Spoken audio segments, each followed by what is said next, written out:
Here's the Helo TC by Griffin.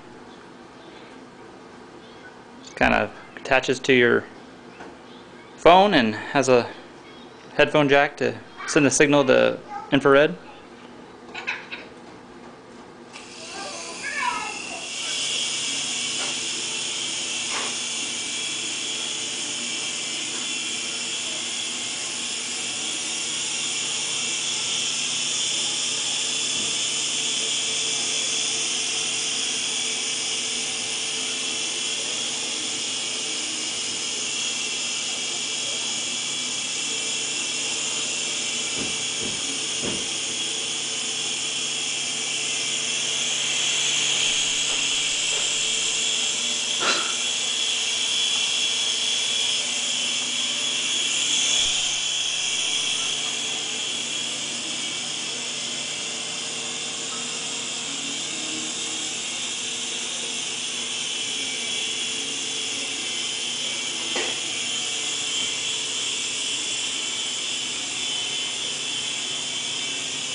To record a flight plan in the app, you just click on the flight plan, pull it up, and it has a record button.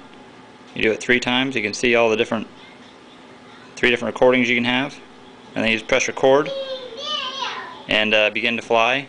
And then when you're done, just hit stop, and then it'll have a green little play button there for you to play the same flight plan again. I've tried to set a few of these, but it's difficult when the aircraft is, or when the helicopter, when it takes off, it kind of turns just a little bit, so it makes it hard to get its bearing correct. But it is a pretty cool feature. I was going to try to get a flight plan to work so I could get a video of it. To delete a flight plan, just press on the play button, and then when you look at the top, you'll see an X there, and if you hold there, it'll slowly delete it there when it's done.